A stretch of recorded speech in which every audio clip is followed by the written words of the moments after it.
Hey, kia ora koutou whānau. Welcome back to another edition of Big Hairy News. Kia ora Chewy, sir. Kia ora, Pat. How I've we doing?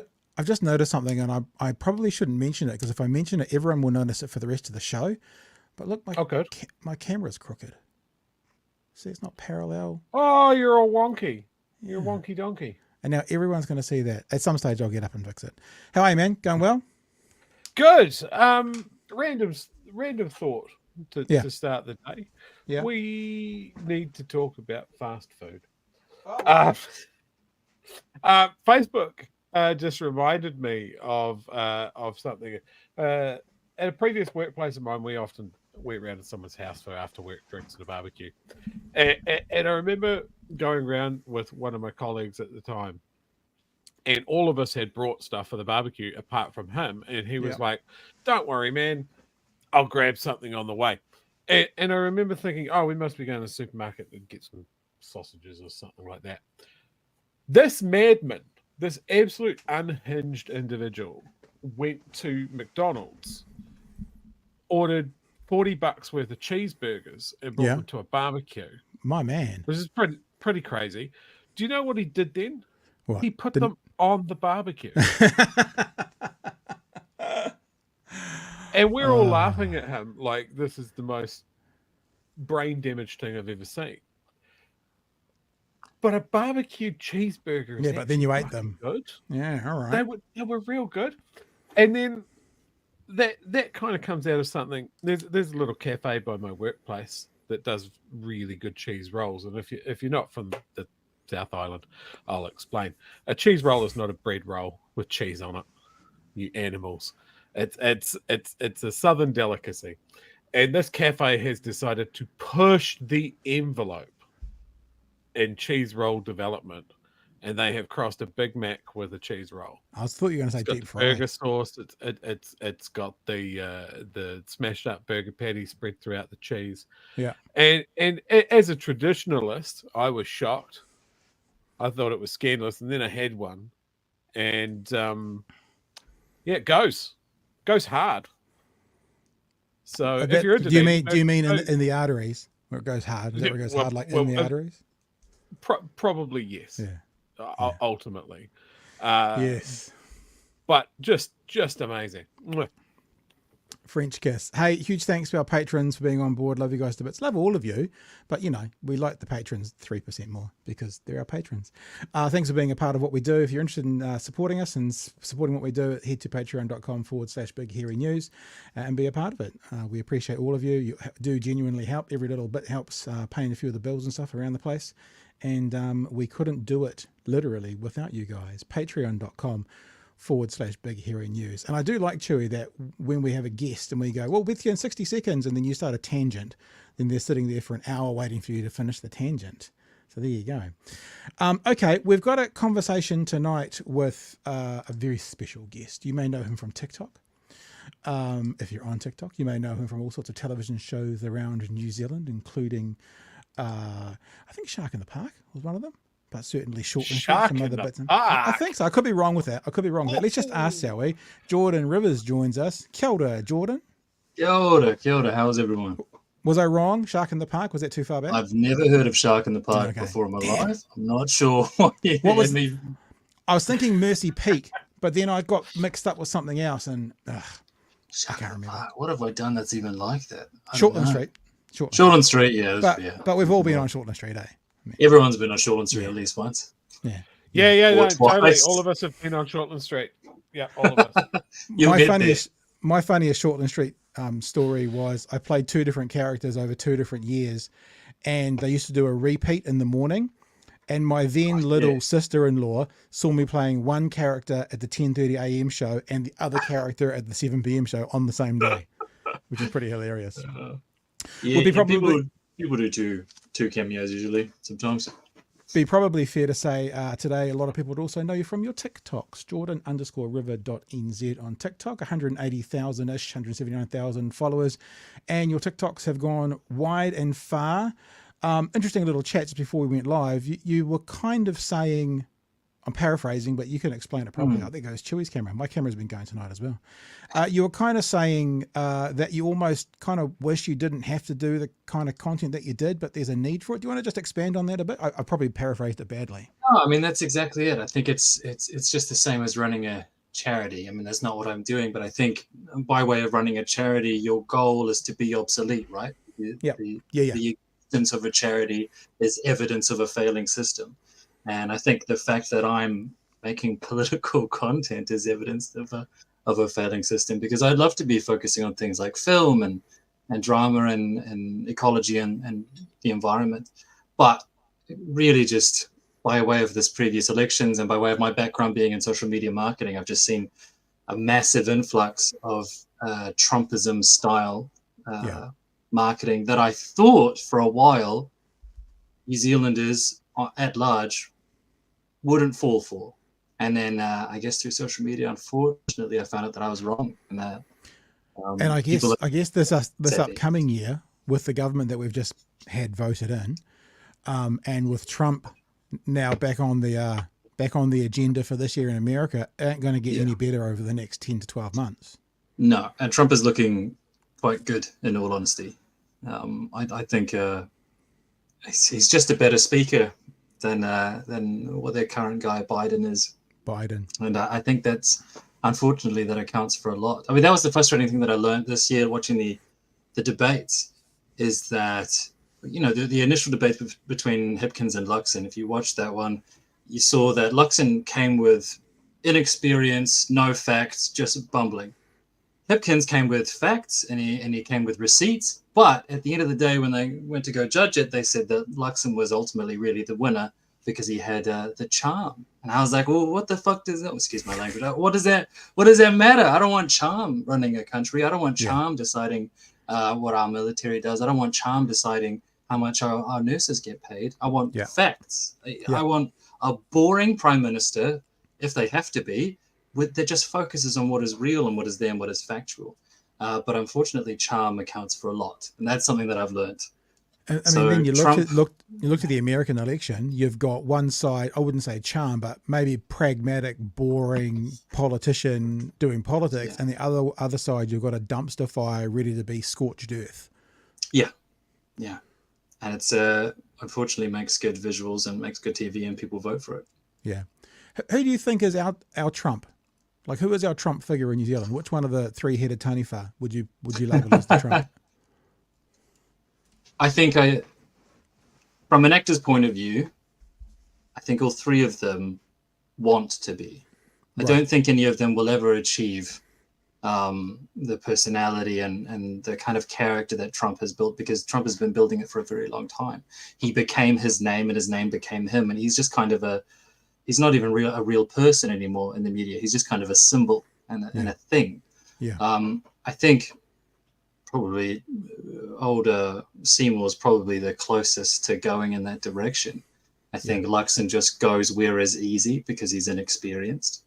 But I can see what people are writing there. Yeah, I think they're right. And I think Winston Peters wishes, and probably wishes that he had gone there sooner rather than later, because I don't know how much he's got left in him. Winston's got the hair for it. Let's put it that way. I mean, he does. He loves his hair. It's a great quaff. Loves his hair. Won't go on TV unless it's done. I think that of the actual policies and the way that people speak, I see it. Mind you, you think about Peters in the whole, fight against the media, you think Trumpian, but I think the policies that ACT brings in feel more Trumpian. So yeah, fair enough. I think Luxon's the least so that's I think Winston kind of went away and learnt, I think, because he hasn't always been the way that he is. In fact, I think there's been like 3 stages of Winston throughout his career. And I think he took a break and went away, and I think he learned from American politics and Trumpism, and he came along with that, attacking the media thing. I think he's seeing that as his ultimate deflection, because all 3 of them have a different deflection. This is an actor speaking, but like Winston is to attack the question. How dare you ask me that? You have no right. You have know what you're doing. I'm going to discredit you by saying your question is dumb.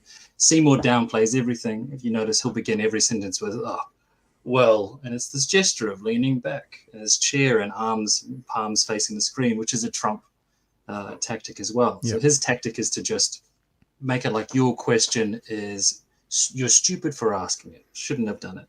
And then, of course, the National Party have always just said that they reject the question. They reject the premise. Was Nicola Willis during the elections? I reject your binary. I think, yeah. And the other thing that Luxon does, and we've actually got an example of it tonight, when you know it's not going well for him in an interview, he stammers and he repeats that line, you know, look, what I'm telling you is, or what I'm saying is, that's a couple of his tells.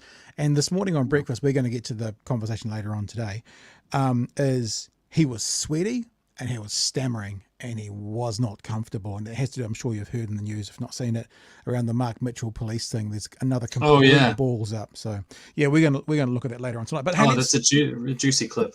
Yeah, let's look at the actual reason we asked you to come on. You have a very big following on TikTok. You are doing mostly a lot of all kind of political commentary, social commentary, political commentary. And I saw a TikTok of yours talking about, I'll paraphrase again, the content that you're making about Gaza and about Trump as well. I think you mentioned a certain orange president. Not getting the same reach as other content. Now, you've got 180,000 followers, right? I've got 11,000. So I see a disparity in the hundreds, but you would see a disparity in a much more broadly because of the size of your audience. So we're going to use the word, is there something going on that's shadow banning the content about Israel and Gaza? I guess we just want to get your take on it, want to get your perspective on it, and see what you've got to say about it. Well, I think it's hard to define. We kind of use shadow banning for, I think, 2 or 3 different types of things that are happening. Hey, Chewy. I think it's what will usually happen is and I'm so careful. I'm very aware that if I have captions on my videos and the captions mention Israel, Gaza, anything like that, the video will go into what is called processing mode forever. So you'll upload it and 0 people will see it. Yeah, 0 people. And when you go to click it, it'll just say, this video is being processed, but it will be forever. It'll be for weeks. And what I'm finding is that any video where I mention, it's funny because I know I'm not on TikTok now, but I keep going to try and censor myself. I can say it here. If I mention Trump or if I mention Gaza or Israel, those videos will go into processing mode for just forever. And you can tell because, you know, with the amount of followers that I have, usually when I post a video, I'll have, you know, a solid 1,000 views in about 10 minutes. And then these will just sit on 0 forever, or they'll sit on maybe 100 forever, which is a big difference on that platform. I'm also aware that because my background is in social media marketing, but not so much in TikTok, because it was before TikTok began. I'm aware that there is also a sort of a farming happening, whereby organizations can create bots that make fake accounts and teach those bots basically to comment things that would trigger you. And then if you reply to that, then they have kind of your address and they can report your page. And so I feel like there is a bit of that happening, especially overseas from some of my other content creators that I follow, because they've just realized that if they stop replying to all of the accounts that start with user, multiple bunch of numbers, if they stop replying to those and just start blocking them, they get shadow banned a lot less. Wow. So there is a lot of that farming happening, where people have set up a bot account to seek out creators like myself, like you guys, in order to just mass report. I think we need to employ you for an afternoon to learn some of this shit, because this is all news to me. I guess one thing that I'm lucky at is I'm a very, very lazy man, Jordan. I don't really reply to anyone. Mind you, Chewy, did you get my text today? Did you see the reply I put in today, Chewy? Were you proud of me? I do have some notes which I'll discuss after the show. That's another thing. We'll get you up there. Okay, we'll get in there. So here's the question, because I've also had, the other thing that is really weird about TikTok and us is we started to do this live on TikTok. Every time we did it, we got taken down for community standards. And then every time we got taken down, we'd go, what the fuck? And they'd go, oh, no, you've got your lives back again now. But something happened, like either someone dobs us in or whatever. But every time we tried to do this show live to TikTok, we lost our live status. And then when I challenged it, we got it back again. So we stopped doing it. It is somebody doing it. It is all people doing it. Prior to our elections, when I was commenting on things happening over in America, mentioning Trump, I got mass reported by groups of them. There are even Facebook groups where my videos, Facebook groups for Trump, where my videos have been dropped, and then people in those mass groups have made it their kind of task of the night to go and report that particular creator. Myself, even video, I don't like of all the groups to go against you, like there's Trump, and then there's the Gaza people and Israel and all of these things. I'm very aware that a lot of my videos to do with the housing crisis have also been dropped into real estate Facebook groups, where groups of real estate agents have come to my page to mass report. So there's that as well in New Zealand. There are groups of people that are, unfortunately, that's sad. I guess just going back to this quote unquote shadow banning, we're not sure about what to call it, but the depreciation through the algorithm of video, but not being as accessible to as many people. That sounds like an automated system, because it happens. I've seen it happen to mine, but before you even go live, so it can't be a person. I guess my question is why? Because I know algorithms around the world for some social medias, they actually, conflict and stuff drives the algorithm, and those kinds of videos do much better. Hello, cesspit called Twitter. But I know even on YouTube, we see like alt-right, far right-wing video channels from New Zealand with far fewer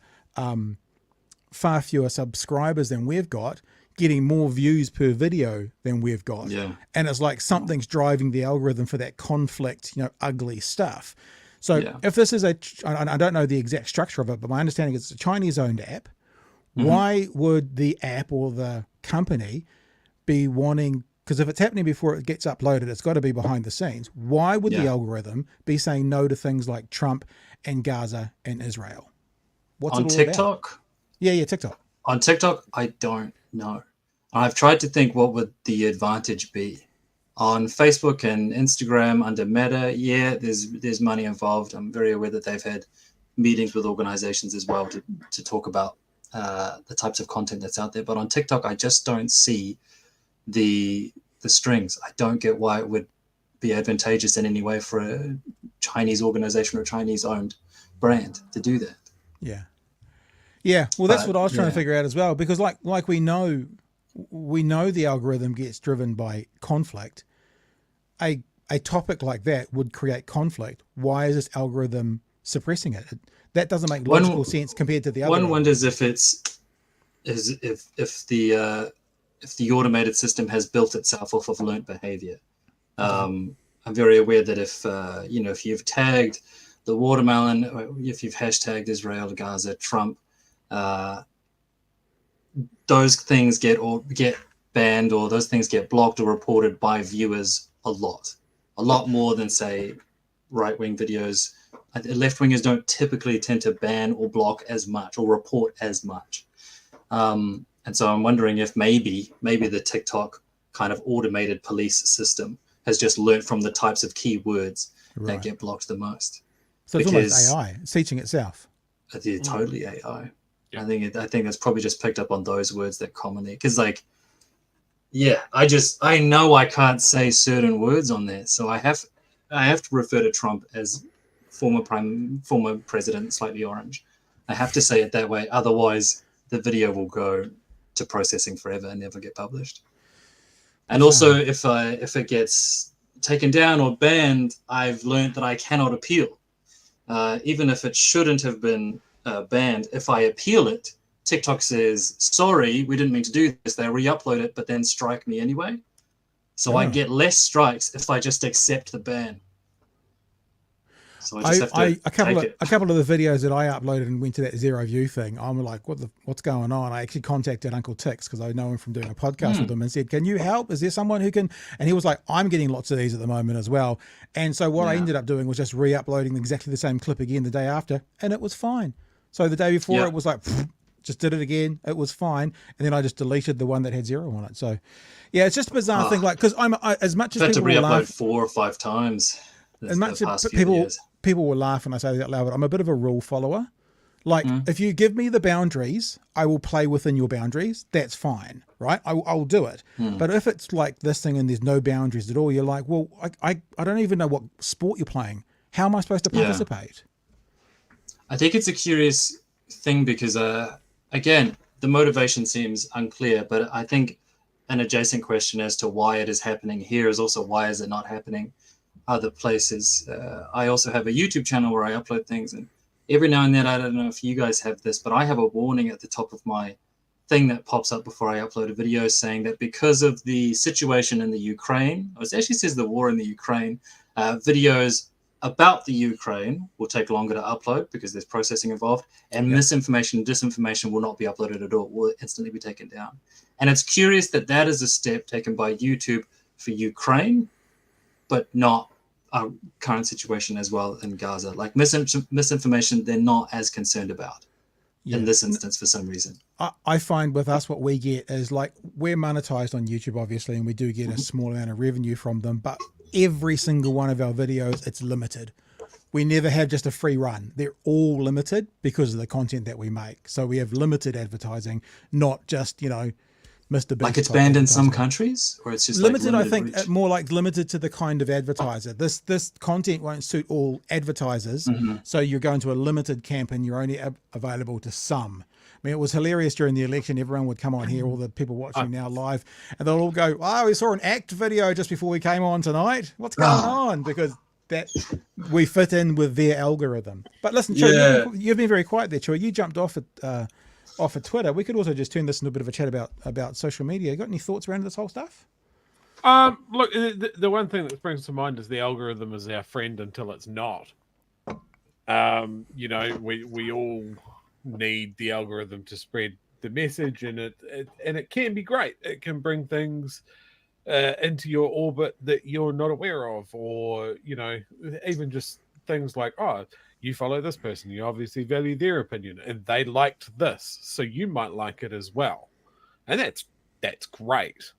But as you mentioned, Pat, engagement is king, and engagement can be conflict. So let's put a whole bunch of bullshit that we know you don't like in front of you, and that's one of the many things that drove me off Twitter. As soon as Elon took the reins on that, I noticed my feed dramatically changed to serve me more right-wing opinion. No, I didn't go down the Threads route.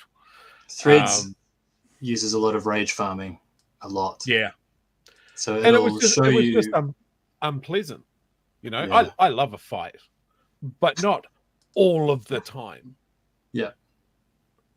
I like a fight if I feel like it's going to go somewhere, you know, as much as if I feel like I can use it to teach other people. But, you know, sometimes you just hit a wall with some people pretty early on. You're like, oh, you're not going to you're just going to move that goalpost. You're just going to keep moving it. And it's frustrating, right? Because, you know, I left Twitter and I went to Mastodon and Blue Sky. And one of the things with Mastodon is there is no algorithm. It's all organic, and one of the things is, as much as I appreciate that that's a feature, it doesn't scratch that itch of giving me new content I want to see. I have to actively go out and find it. So I find myself spending more time on Blue Sky because essentially that's just a rewind of Twitter, and it is putting more content in front of me that I actually want to see and isn't pissing me off. And for the months that I've been on there now, I came across my first troll in my comments, and I was like, oh shit, wow. I remember this. I remember this. This smells familiar. yeah, absolutely. You know, and it's you know, me and Pat have talked about. Pat doesn't like arguing with people, or doesn't like banning people as much as I do. He's starting to get a taste for it now because Twitter is a fucking cesspool. Yeah, the thing with me is, and this is not a challenge to people. I'm not looking for you to come and try and crack it. Is I've got pretty thick skin. Like, I've been doing this for a long time, having letters turn up to my home door saying they're going to do things to me and my kids, and I've got pretty thick skin. And what I've just decided recently is just to get rid of the dicks. Like, I don't care if you disagree with me. I don't care if you want to debate me. I don't even care if you want to argue with me. But if your response is, haha, you fat cunt, like, well, I'm just, you can go. I mean, like, you're offering nothing. I don't mind a debate or an argument or a pushback. You know, I just think what I've been doing on Twitter is just getting rid of the dicks. But the thing is, I don't engage very much. And I think that's one of the things that drove Chewy away from Twitter. Is he's a ginge, so the rage is strong with this one, and I can put a post out and not even look at it until 3 days later and see that the video's had 9,000 views and there's 250 comments, and that's the first time I engage with it. So that's sort of how I use social media now. I kind of post and ghost, as they say. That's good. Yeah. Well, engagement wise, the algorithm does want that engagement to push those videos. I get people engaging on it though. Like the conversations go forever. So I watch those. I think that's interesting. And as much as I can, I try to let debate that is healthy happen. And I'll watch it. But I also don't want to be the facilitator for abuse. And I think that's the mistake that some people make is, so I'll watch conversations happen. And I think it's healthy for them to debate these things. And I could jump in and resolve something, but I feel like it's better if people get there on their own. But as soon as it turns really toxic, I'm in, and I delete that person, they're blocked, they're out. And then I'll get a message, like a minute later saying, oh, you just block anyone that disagrees with your view. And I'm like, no, I block anyone who disagrees horribly and racistly like that without any cause or facts. Yeah. But I mean, we find that in our own comments, which is overwhelmingly good. But it's not all one-sided. There are a few regular commentators that push back on some of the things that we say, and that is absolutely fine, because they've found, as they've stuck around, that if they're going to drop something in there, they need to back it up. And then every now and then we'll have someone come in and go, lefty soy boy cucks, MAGA 2024, and it's like, oh, bye. And it's just you've added nothing interesting to the debate. I don't feel like even bothering to engage with that. But we've had some of our regulars that stick around. It's not an echo chamber. It's a bit echoey, but I prefer having some more people going, no, I don't really agree with you. I don't like this person that you like. I've got a different point of view on the topic that you're talking about. Is a much nicer experience. It's mind expanding. Let's have someone. Yeah, it's more worth fun. the time. I don't want to put in the time if people aren't going to actually listen to receipts and facts. And I'm going to listen to what you've got to say, but are you going to listen to what I've got to say? But I think that's the thing. And what I've learned mostly from social media in the last 12 months is the dishonest actors. And one of the reasons I don't tend to engage, especially on Twitter, is you'll get into a conversation with someone and you'll realize it's going nowhere. And then they'll have to keep answering and they'll have to keep answering. And then you don't want to be run off your own feed. And at the end, you kind of go, look, nice talking to you, I'm going to move on. And then it's, haha, I won. It's like, it actually becomes pointless. This spiral of dishonest actors, if we can put them that way. I've started just because there's no question I've not answered. There's like in terms of like indigenous culture or things happening overseas or Donald Trump. There's no questions I've not answered at this point, and so I've started just saying, if you truly care about this, refer to this playlist, and then I'll link them to where I've already answered that question. Nice. Like that, and we get that a lot as well, right? People going, "Oh, well, what's your position on this?" And it's like, well, it's fucking easy to find. Go and watch that video. They'll never go. No, They'll never go. But it's great that everyone else in that chat sees that you've responded like an adult, and that person isn't an adult or isn't not adult enough to actually find the answer for themselves when it is that easy. Receipts. Always got receipts. If people want to find out more about you, follow your stuff. Best place is TikTok. Is that the best place to go? Because I know you're on. I think you're on Twitter, but I know you're on Instagram and other places. Where's the best place to TikTok find and Instagram? Because Instagram doesn't censor me at all for some reason. They let me go. Do you have to make multiple videos? Do you make the Instagram video different from the TikTok video? Not often, but I do have to sometimes, just purely because people appreciate shorter content on Instagram. Cool. So I do cut things down. Yeah. We don't know how to do short content, Chewy. It's not our MO. No, that's it. I recognize the words, just not in the form that you've used them. Hey Jordan, it's been cool to talk tonight, mate. Thanks so much for coming on board and having a bit of a chat with us about it. And we'll keep our eye on those algorithms. I had someone contact me on the Big Hairy News Gmail email address, talking about they'd just done a whole bunch of research on algorithms, and he started talking about greedy algorithms, and he mentioned some pages in particular that prior to the election were getting a lot of algorithmic response, even though they were small. He'd seen it in the algorithm. It was really, really interesting, and I think that, I guess you can only do what you can do. You can't change their policies. But I think that's one thing that's so important about the community as well, whether the community is us and our viewers and listeners, or whether it's us on TikTok, or whether it's, being spokespeople like Margaret Mutu last night, when Chewy asked a fantastic question about, as non-Māori, as Pākehā, what can we do?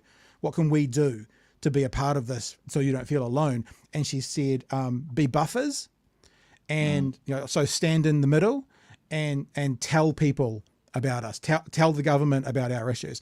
And I know it doesn't feel as big because that was a huge conversation, but it feels like a bit the same, tell other people about what's going on, be buffers for one another, and fight the good fight, I guess. No, but that's exactly it. So thank you guys as well. It was, felt like we had a bit of a team going on there during the elections that lead up space. And so finding your content as well was pretty brilliant, because I got to go to work. I can't make content all the time. And they were making so many mistakes that I'd love to talk about. And I would just get home and see that you guys had already picked up on it and be like, okay, great. I'm going to push you guys. They've already talked about it. I'm not going to, and they've done it better than I have. The breakdowns and analyses that you guys put through for the elections and for this current government have been fantastic and really kind of really monumentally useful to people out there now in terms of breaking down what is actually happening. Yep. Well, that continues. Really that continues tonight. We're going to get onto that next. But for now, thanks for joining us, Jordan. We really appreciate you, mate. And we'll talk to you soon, eh? All good. Cheers, guys. Thanks for having me. Thanks for your time, bud. Talk to you soon. There you go. Let's get some of these chats and super chats that have come in. Peter, thanks for the $5. Appreciate the super chat. I scroll right past right-wing content before I even think to report it, because I don't want to train the algorithm to feed me that stuff. That's interesting. I have started reporting stuff on Twitter.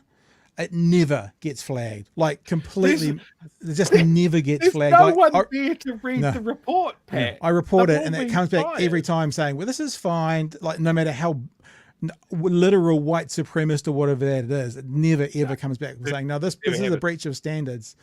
It's literally, I'm sure somewhere in a broom closet at Twitter HQ, when you report something, it prints out that report out of an actual physical printer, and it falls out of the printer and straight into a shredder. Yeah, and that's their community standards. That's another reason that I just can't be on Twitter anymore. Nick, thanks for the $2 super chat with just it's a time. Big clock. It's a big clock. Kookie's got a big clock. Nice clock. Obviously saying this is the time I arrive. Thanks for the super chat. And also Kiwi Skirt in there as well. Let BHN know you appreciate what they do. Hit that like button. Hubba huge. Ring that bell. Cool. Nice chats. Interesting as well, just to kind of pushing the wrong buttons here. To kind of keep an eye on that. And like I said, even though the algorithm drives so much content and it's so much easier reaching 1,000 people online than 100 people in real life like we are right now, the 235 people that we're reaching right now can still use themselves as a part of the algorithm by pushing out content, whether it's Jordan's or Spider Hoofs or ours or Bombers or whatever. So you can still be a part of the algorithm, even if it's a more manual one that'll help get the messages that you deem to be important out to the people around you as well. So that's another way. You can't necessarily change the algorithm, but you can kind of sort of have your own algorithm if you have any interest of that. Alrighty. Is there anything we want to get to before we get into it's sort of a two-part conversation around National and Mr. Luxon, but it's to do with Mark Mitchell and Christopher Luxon. There's two different stories today. Nothing else that I can think of. I thought I'll just push on do this for the fans because they haven't they haven't seen her for a while because they've been your dog is leaking out of her bed. She's dead. Hey, She's not. She is dead. Hello, Nala. Oh, there you go. She's not dead. She's alive, barely, and she's dead. So, and she just snored at me. Okay, yeah. Free Soul was talking about same on Facebook as well. Facebook has a algorithm that responds to conflict, so you do get fed stuff that you're going to disagree with, because the stuff that you disagree with creates conflict, and conflict is a driving for Facebook. I have to say, even though I was talking about the Twitter advertising, sorry, not the Twitter, the YouTube advertising, YouTube is very responsive and very good when you challenge things. Like the only trouble we've ever had with YouTube was when TVNZ tried to get us kicked off YouTube. Well, that's not quite true. That's a bit unfair. They struck us for copyright issues. We sorted it out, and we no longer have any strikes against us. But the thing, when you have a challenge, like if they say they're challenging you, I get a lot of Indian-based names challenging me for content that is like Western music. It's obviously just a scam, and I challenge it, and within 24 hours, it's freed up again. It doesn't disappear. They just put a demonetize on you for a period of time, then they remonetize you. So, and if they demonetize our videos, we might lose like $1.50 a show. We can't do that, can we, Chewy? Lose our $1.50 monetization a show. Okay. Terrible. Christopher Luxon on breakfast this morning was an absolute nightmare. Like, this is the worst of the worst. You may not be able to see it as clear. In fact, can I put this on 1080? Make sure it is. Oh God, it's only on 480. Let's put it up on, well, let's go 720. It's good, because he's sweaty and he's stammering, and he goes to those tried and true. Well, what I'm saying to you is, which is like his when he's a little bit flummoxed. When a question gets asked of Christopher Luxon that he doesn't like or doesn't know, he stammers, right? That's one of his tells. The first part of this conversation, we're talking about the cost of living crisis and what National is doing about it. The second part of the conversation, we're going to talk about Mark Mitchell and this bullshit line they're trying to say that Mark Mitchell misspoke when he went into explicit details as to why he was saying what he was saying. It wasn't a misspeak, because he explained why he was saying what he got wrong. So they're trying to cover that up at the moment. And it's also really interesting, the Mark Mitchell conversation, not to get too far ahead of ourselves, that yesterday we talked about how Seymour and Luxon are in disagreement about stuff. And today it's Mitchell and Luxon are in disagreement about policy, although Mitchell seems to be pulled into line and is trying to say, no, I just misspoke. I always meant this. I always knew this. So we'll get to that. So this morning on breakfast, they were talking about the cost of living crisis. The first question is going to be pretty simple. They're looking at how National has started to tackle or is tackling the cost of living crisis. What have you actually done? I'm curious to know, what can you point to as a specific act the government has done or has underway that will tackle the cost of living?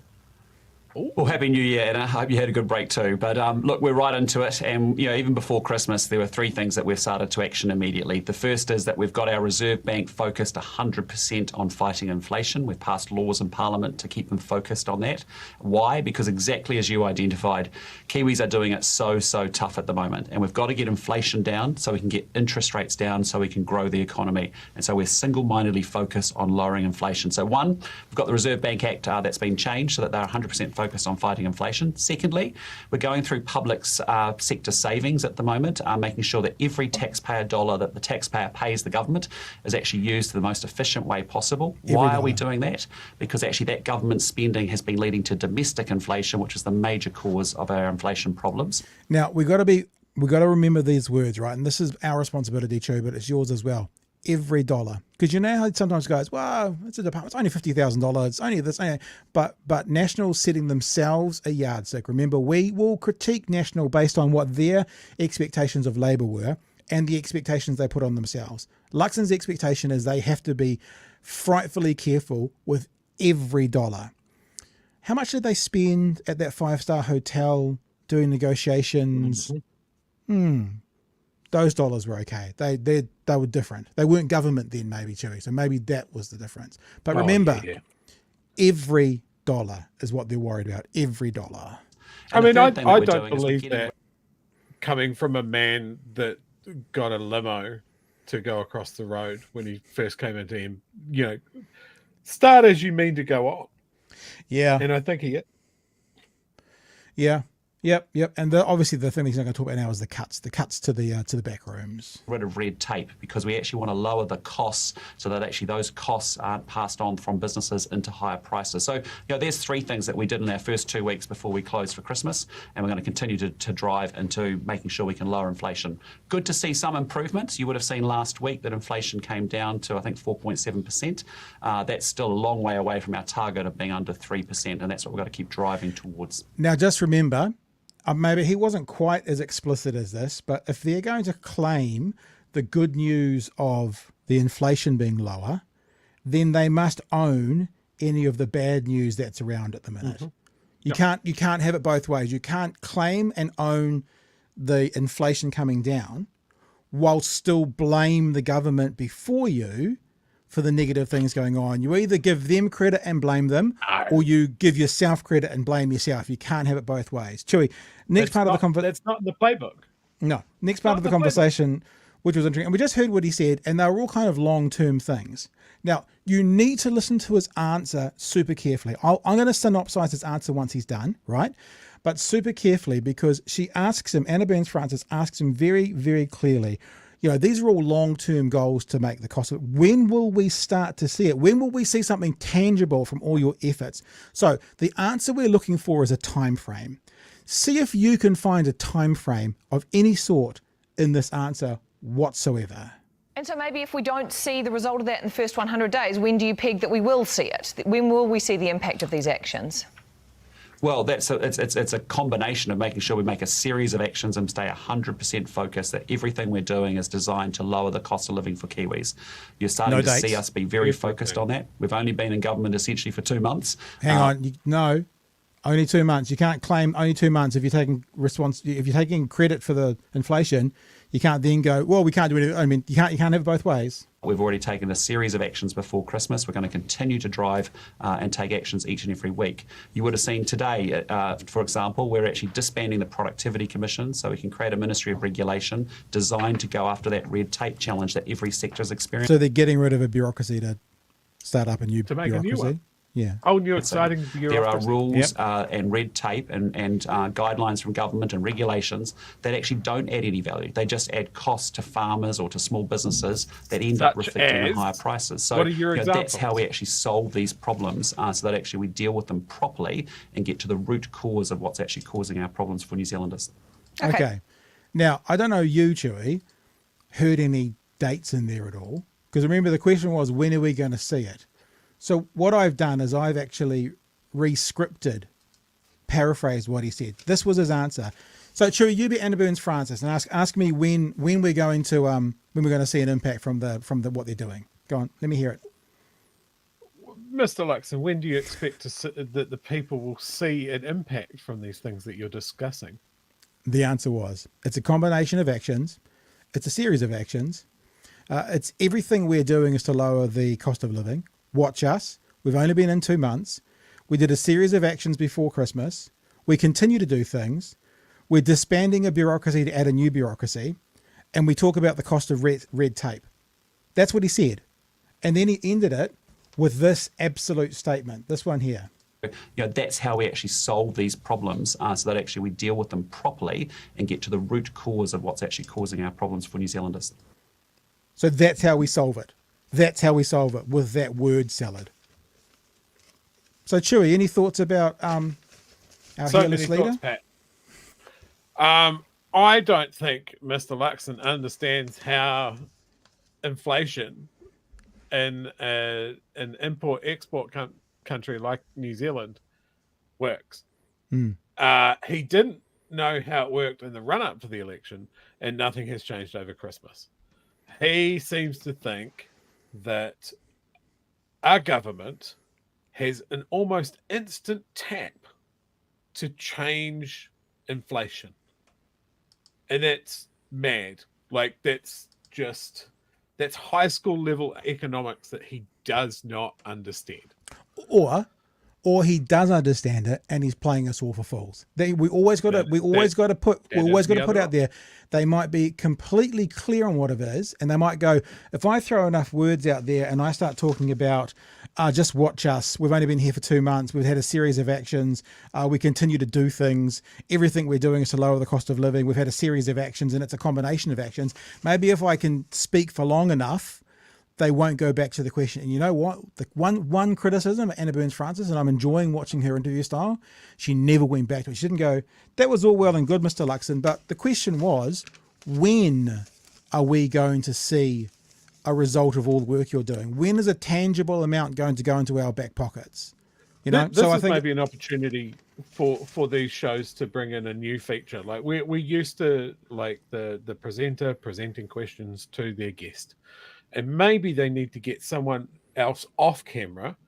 And look, I'm not saying that I'm the best person for that, but I am available to be off camera and just shout things.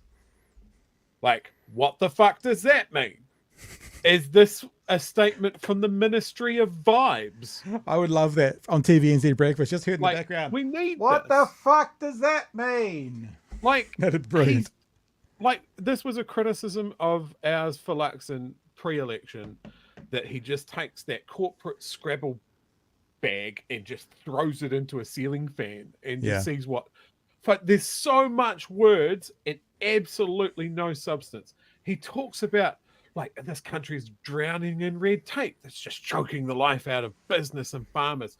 We're usually at the top of the ratings for the ease of doing business. Yeah. He's talking about all of these regulations that there are. So surely it must be piss easy for him to just pull out a couple of examples of just nonsense regulations from government. But he never takes that opportunity. It is just the vibe that that's what Labor did. And my guess is a lot of these regulations are keep your fucking cows out of the stream. Yeah. Don't carpet bomb Roundup. Yeah. You know, all of these sort of things. But again, there's no clarity, there's no timeline, there's no specificity. It is just bluff. I want to put up Simon's message here because I'll tell you what I think it is, Simon. Simon says, if you're on the audio podcast, the problem for journalists there is that the journalist's afraid of losing the interviewee. I don't think that's the case. I don't think Luxon's even not going to go on TVNZ. No, I don't think that's the case. I think it's time. This is, look, I never did it full time, but I technical produced Paul Holmes's radio show, his breakfast radio show, maybe 30, 40, 50 times. I was the fill-in guy, right? And I've seen it. And it's not quite the same on TV, but I've seen it coming out the back of the 8 a.m. news. They have 7 minutes of ads. They have 2 minutes of weather. They have an ad break. It's 8:11. The next ad break is 8:16. The next ad break is 8:24, and he finishes at 8:26. What I've seen, and I didn't do this. I saw his actual technical producer do this. I've seen them in a pre-recorded interview, and I'm not ragging on Paul Holmes. I'm just talking about this is what the mainstream media does when they don't have enough time. They've been in a pre-recorded interview. So Paul Holmes is talking to Chewy McChew-a-lot, and he goes, thank you for joining us, Chewy McChew-a-lot. And then you hit play. And then Chewy's first response is, pleasure to be here. And then it's a pre-recorded conversation. And so it sounds live. And then I've actually seen them get bored halfway through the pre-recorded conversation. And the technical producer put his finger on the fader and look at Paul Holmes and go like this and point and pull the fader down, and Paul Holmes coming out the back of a question because they couldn't be asked during the last question. That's the mentality of time frames around interviews in the mainstream media, because they have to get to the next ad break, and if they don't get paid. So I actually think the reason for not going, no, hang on, you didn't answer the question. No, it's because there was 2 more questions to come and they only have them for a certain amount of time. That's what I think it is. That's what I think. Yeah. Speaking of, let's go back to it. So the next part of the conversation is really interesting. I'm not ragging on Anna Burns-Francis at all, because she did a great job. She did a great job. Everyone misses opportunities. We do as well. Not often, but we do. They started to go into a conversation about crime. Now, we've talked about this to do with issues around Māoridom, and Debbie Nato Apaka talked about this when she was here. It's like, think what they're doing in their 100-day plan, i.e. this is our shop front window. This is the foundation of what we're going to do for the next 3 years. This is the most important stuff to us, right? Prior to the last election, you would have thought the most important things to them is crime. Yet Anna Burns-Francis brings up a conversation that crime's not really in their 100-day plan at all. Why not? Why is it not really a priority now according to their 100-day plan? And that's sort of where the conversation starts. Pre-election was crime. How come there isn't a single policy in your 100-day plan to address crime? Great question. Well, watch this space. The 100 days is up on March the 8th, but that is very much our focus on the time. This is another tell for Luxon. Watch this space. I think he says it 4 times in this interview. What that means is, shit. Not quite sure how we're going to answer this one yet. It's another one of his tells. Watch. Probably all politicians, to be fair. But look, let me just say this. And this is a bit of a divergent. I won't do that because then I'll have to edit this out for the TikTok we're going to make out of it. People have been, mentioning us in various social medias, talking about how we're always poking the borax at the government at the moment. That's because it's the government who's making news. What news has come out about Labor today? When it was about the Greens yesterday, with the leadership, we talked about it. The government is making up 90% of the news at the moment, so they're going to get talked about 90% of the time. I just think that's fair to mention. Right, back to it. Between now and then, our ministers have been working incredibly hard with officials to bring forward legislation that will actually enact. Working hard, no details, working hard. The policies that we've talked about in our 49 actions and our 100-day plan to start the progress on crime. And so rest assured, watch this space. It's something no doubt we'll be talking about in the Trust us, we've got it in hand. Watch this space. No answer. coming weeks. But you were the party that was really tough on crime. It was a massive issue pre-election. So how come it's not a bigger focus in the first 100 days? All right. Well, it is, Anna. What I'd say to you is go read the 49 actions and the 100. What I'd say to you? 100-day plan, and including our plans to get going with the gang patches, to be tougher on gangs, to give the police the powers they need. All of that work is underway in government. That's what we've been working with officials from day one. And watch the space. We'll actually be bringing that legislation into Parliament to make sure we can give the police those powers to start to tackle that crime and to get it under control. And I have read your plan, and gangs are a part of it, but there is no mention of retail crime. The word retail doesn't even feature in it. There's nothing about ram raids. The word crime doesn't even feature in the 100-day plan that I could find in a search of the document. And when we've seen in the last month, there have been jewellery store smash and grabs the 27th, ram raided a sports store on the 4th, ram raided a petrol station on the 21st, violent assault at a dairy on the 8th. We are not even a month into the new year. Yeah, Mel, these are problems that we're inherited, and I agree with that, but don't misunderstand me. Get fucked. Now, wasn't it good that we got inflation down? But that ram raid last week, that was the other guy's fault, not ours. If you open the door, Mr. Luxon, you own everything that breaks. So look, I know you're all smart enough to know that this is what they do. I'm just being overt, so it's stated clearly and unequivocally. You own this now, Mr. Luxon. And at the very least, what Anna Burns-Francis is doing is she's saying, why haven't we seen a plan for ram raids? She's not even saying ram raids are your fault, Mr. Luxon. She's just saying, where's the plan? Every third word out of your mouth pre-election was ram raid, ram raids, ram raids. So at the very least, we should be seeing a plan for it in your 100-day plan. And that's not. And of course, what Luxon does, I was going to stop it and go, what do you think he's going to say next, Joe? Of course, what Luxon does is, Outcomes. Consequences, outcomes, throw it back to the last guys. Yeah, Mel, these are problems that we're inherited, and I agree with that, but don't misunderstand me. Our 100-day plan does have actions to restore law and order and to deal with crime in this country. Honestly, listen for the stammer. It's when he gets lost and he's I'm not sure about this. It's not quite, I don't have my script. I'm not quite on solid ground anymore. As a CEO, I normally have the script in front of me and no one questions me. Stammer, stammer, stammer. That is what Mark Mitchell and the Justice team are working incredibly hard around. Rest assured, we're talking about actioning the things that we talked about before the election.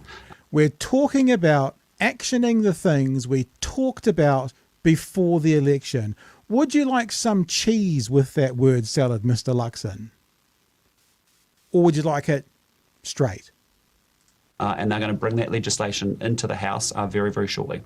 Speaking of Mark Mitchell, he came up in the news yesterday because it turns out that he may have already broken your first coalition promise, that you won't be able to deliver 500 new police in 2 years. Okay. This is almost Porky Pig stammering through this conversation. If this isn't in 1080, but if you didn't, you would see the sweat on his top lip. I encourage you to go look at the TVNZ news site for yourself, to actually look at it yourself. This is an example of just bloody mindedness. It's spelt out to him what was said. This is like saying, I saw you punch me. No, I never punched anyone. The 4 people on the right side of the road saw him throw the punch. No, he got it wrong. He didn't throw a punch. Literally, this is just fingers in ear. La la la la la la la. It is fascinating. It'll now be 3. How did you get that wrong? Oh, look, he may have muddled his words a little bit, but our coalition agreement stands, which is that we want to deliver 500 new police within the 2-year period, and that's what we're very focused on. But what Mark's talking to is the difficulty around that in terms of actually recruiting. He wasn't talking about that. We'll get to that and show you. He wasn't talking about the difficulty to it. He was saying they couldn't do it in 2 years. Recruitment challenges that we have, retiring police force, and certainly an Australian campaign that's been pretty successful with our police officers as well. But we're not backing down on that. We want to go for that goal. We know it's tough, we know it's challenging, but between us and police, we're going to be committed to delivering that. Just wind back a little bit. What do you mean he muddled his words? When and where did he muddle his words? Well, what I mean is, as you said, he broke a coalition agreement. Yeah. We got a what I mean is and a stammer in that one. He hasn't. Our coalition agreement commitment to deliver 500 police in 2 years stands. We're acknowledging the challenges, and that's what he was talking to, was actually some of the challenges that we're encountering. So this is really dangerous. Luxon is saying what he was talking about. And credit where credit's due to the breakfast show. They bring receipts because they quote him, and he wasn't talking about that. Luxon is wrong in this situation. Now, they've done a bunch of running around and cleaning it up today, but he wasn't talking about that. He wasn't talking about the difficulty at all. He was literally saying, because of reasons beyond our control, it's now going to be 3 years, not 2. As he now has taken over the responsibility of police minister, what he's encountered is actually the challenges around recruitment are more difficult, but that's not a reason for us to change the target. We're going to be very committed to going after 500 new police in a 2-year period, because that's important in order to be able to restore law and order. Have you and Mark had a conversation around this? Because he seemed quite clear about backing up his reasons yesterday about why it was going to take 3 years and not 2. Look, I mean, we're really clear. Our goal remains very clearly 2 years, 500 police officers. We know there are real challenges. Let's be clear. The Australians have come into New Zealand and made big campaigns to try and recruit New Zealand police officers to come to Australia. We know that we actually have an ageing profile of police officers that will retire in the coming years. And we know it's been difficult under the previous government actually finding recruits to want to... It's their fault again. We will take inflation. It's good. It's us. But, those fucking police officers getting to an age of retirement, that's Labour's fault. No question whatsoever. Come and join the police. We're going to work on all of those things to make sure that we can deliver on that commitment. Okay, can I be really clear on this, just because you have emphasised that you are going to stick to this 2-year commitment, but our producers and Jenny May have just told us they have also had conversations with Mark Mitchell that have been on this program on air, where he has said they've had to, quote, expand the recruitment from 2 years to 3 because of recruitment and retention issues. There's no, I got that mixed up, I made a mistake. That's clear that they've had to make it longer because of recruitment issues, right? That's clear. That's a quote from Mark Mitchell. That's these guys bringing their receipts. That you are going to stick to this 2-year commitment. But our producers and Jenny May have just told us they have also had conversations with Mark Mitchell that have been on this program on air, where he has said they've had to, quote, expand the recruitment from 2 years to 3 because of recruitment and retention issues. So when did it go from 3 years, like you said yesterday and like you said previously, back to the 2 that you are now telling me this morning? Have you two had a conversation since those comments yesterday where you have emphasised he has to do it in 2? This is the fingers in ear, la la la la la la. That's unchallengeable. That's unchallengeable about what he meant. The response to that is he was wrong. That's the only response. He was wrong. He's got it wrong. This is what my government's going to do. But he tries to say again what he was saying was. Well, Mark and I talk quite regularly, but we're very clear that we're actually committed to the 2-year goal for 500 police officers. He didn't express that well at times, but he understands that that's our commitment that we've got. We're determined. He didn't express that it was 2 years very well by explaining very clearly why it needed to be 3 years.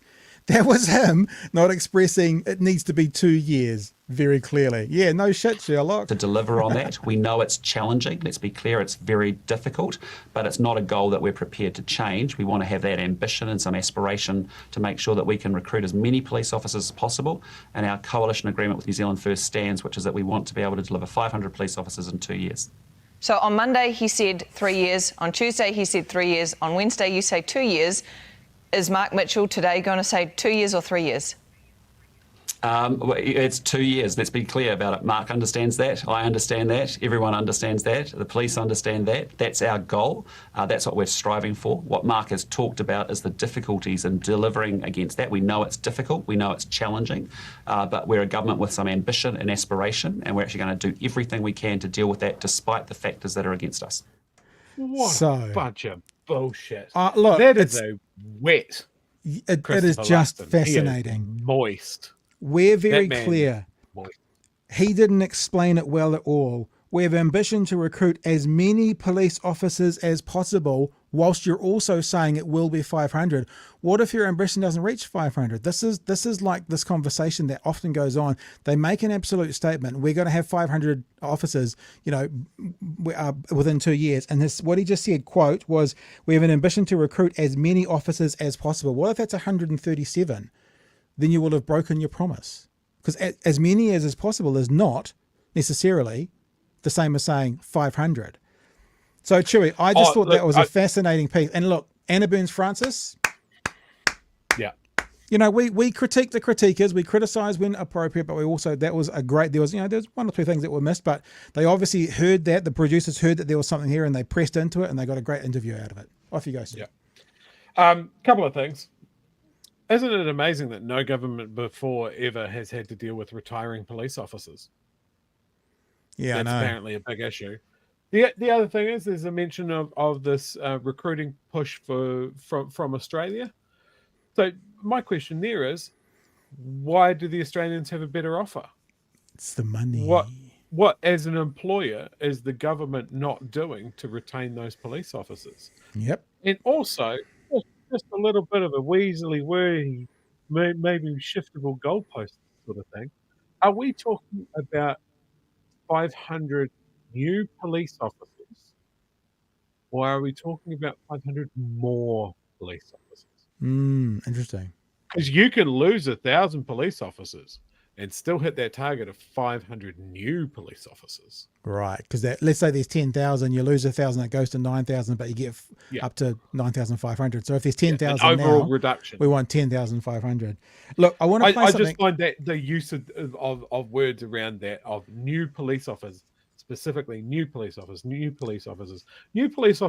also mean, with respect, less effective police officers because they don't have the experience. So what are we doing to retain the people that know the job now? Well, just remember, this is also the Prime Minister who, as leader of the opposition, sat on one of these breakfast morning couches when they started talking about nurses going to Australia, and he was talking about doing everything they could to retain them, everything they can. And so the interviewer said, well, will you pay them as much as they're getting in Australia? And he refused to answer that question. Look, it doesn't matter who you are, where you are. I remember as a talkback host having this conversation around Russell Cootes, who used to be Team New Zealand, and he went off and he started working for the opposition, and New Zealand clutched the biggest pearls we've ever had. And I was like, dude, I would work for the opposition if they quadrupled my salary like that. I'm loyal to an employer, but if I'm going to set myself up for my future, and if someone's going to value me more and give me a better contract, I'm gone. Like, I can understand these police officers if they're getting double the salaries and they can live in a place that, supposedly has better weather for most of the time.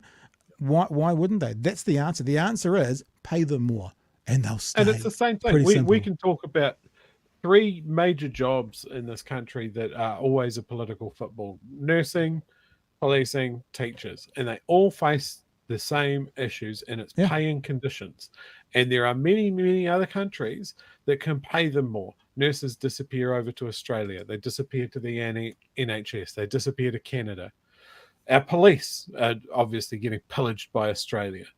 And our teachers are just fucking burned out. Yeah. And it all comes down to pay and conditions. And I like whenever we go into an election, we talk about pay cuts, tax cuts, tax cuts. And we talk about cuts to services. And this is what we're talking about. These guys that are public servants, the nurses, the police, and the teachers. When we cut taxes, we cut the ability to fund these guys and keep them. We fucking trained them. We expect them to do a job. We want them to do that job. And then we burn them out. And in every piece of media, there's like, well, like if I have to pay a couple of bucks extra a month, then I don't want to do it. That's a message to all of those guys that are in the public purse that we don't value what they do. And someone goes, I value what you do. I value your knowledge. Come over here. And then we've created another problem. And this is what I talk about constantly when I talk about national and when I talk about people that are going, I'm going to cut your costs. Yeah. Is it is short-term thinking. And what are you giving up? What are you giving up? What is the end result? Is that we are going to make everything harder. It is going to, like, we might get those 500 new cops in either 2 or maybe 3 years, depending on who you believe. The wet thumb or the man that is made of 90% cartilage. One of those guys might be right. But even if we get those 500 new cops and we lose 1,000 cops, and then we've just got the new cops and we don't have the experience, and things are worse because they're not as good at solving crime and there isn't as many of them. And it's a problem now. Short-term thinking. Every time. And look, let's just spell this out again. I'll give you exact numbers for what Chewy's talking about. There's this philosophy of bringing your givings to the storehouse, bringing your money to the storehouse, putting in a big pile to then be able to dole it out. I remember the last time I really had a salaried position, which was a very long time ago, for a workplace, there was the same conversation, and people were going to get $10 a week back, tax cuts, $10 a week, and everyone was like, $10 a week. That was $1 billion of income taken away from the government. And I would always say, I can lose that $10 if that $1 billion can be paying for hip operations or upgrading a NICU unit or whatever, because everyone's $10 makes $1 billion to do something. My $10, for a lot of us, will get spent on petrol or whatever else. It just doesn't do the same thing. So I don't think the government should take more than they need, but I also don't think they should run as austerely, is that the right word? Austerity, but as austerely as they possibly can, to make it look like they're giving you all the money back. Because where are they going to get the money to pay from? Well, this government takes its budget down to zero, like a balanced budget, no surplus. What happens when the next cyclone comes through Auckland next year when they're in the middle of it? What happens then? And I get it. When times are tough and you're looking at what you pay in tax and you go, what are you getting for it?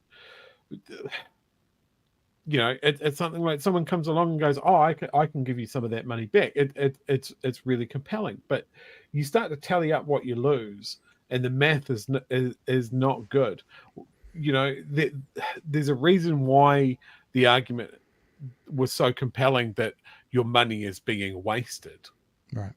And again, we've spoken about this before, is like that is just leaning on a trope from the governments of the 1980s and the huge government departments. Everybody worked for the railroads or the post shop, and they did fuck all, and it was all gliding on. And we are well past that. We have corporatized as much as we can. And when you look at the work that comes out of those departments, we run pretty lean. But they have lent into the vibe that there are all of these people just cashing their checks and doing fuck all work. And look, that's not to say it doesn't happen. I'm sure there are, and there's nothing wrong with someone coming in and going on a little bit of an efficiency buzz. Yeah. But I don't believe that National had that. They're not talking about that in good faith. They had no proof that it was happening. And this is why there's this mad scramble of like, oh, fuck. We said 7.5% savings out of every single government department. Oh, apart from the Ministry of Health, apart from the New Zealand Defence Force, who we're going to give more money to, obviously not the police. You're starting to run out of government departments now, and oh shit, the math isn't working again. Yep.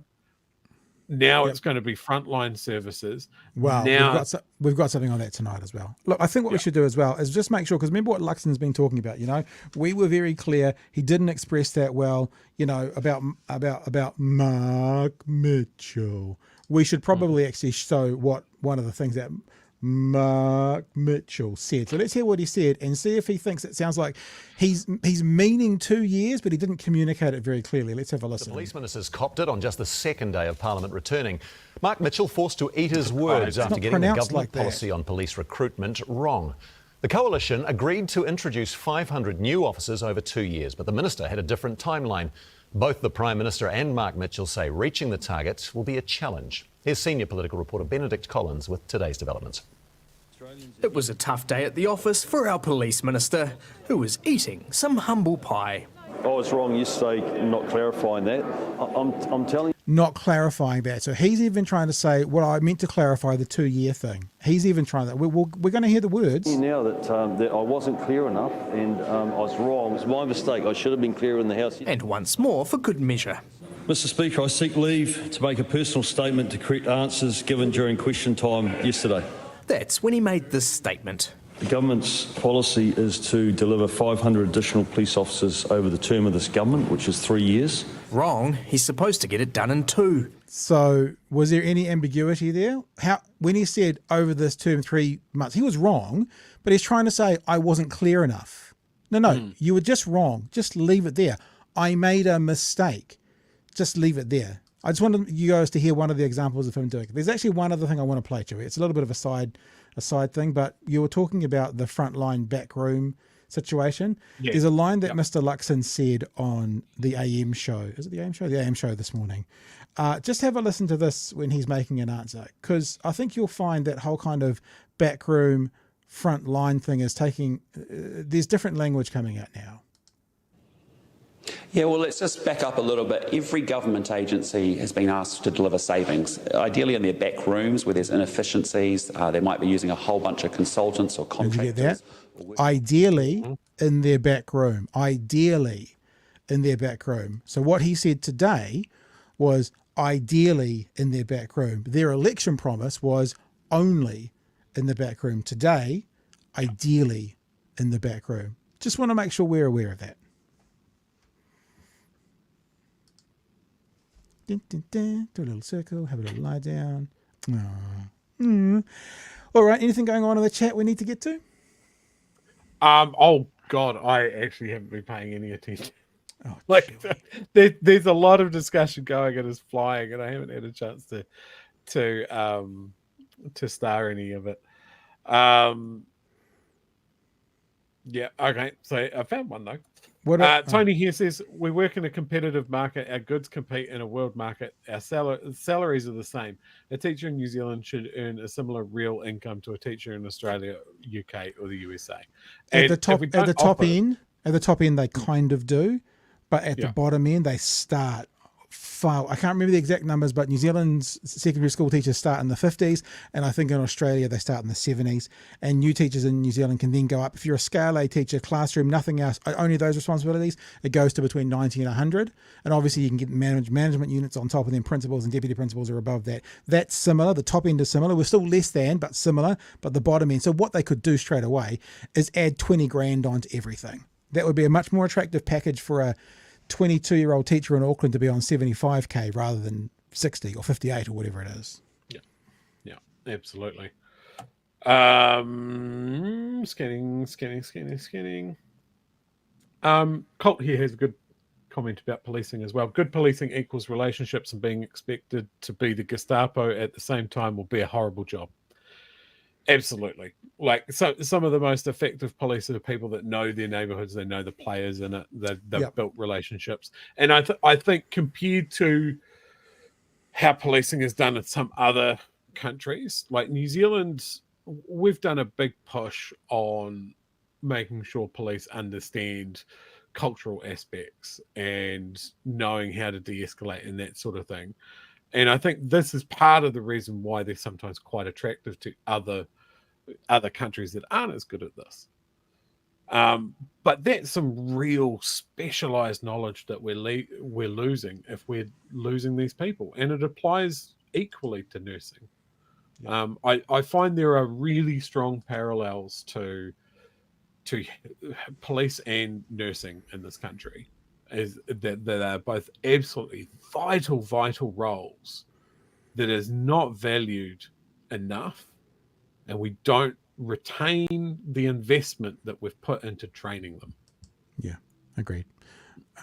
Brother Monk's conversation is, I prefer the dog's face than Mark Mitchell's. One could say they're both bitches, but one wouldn't.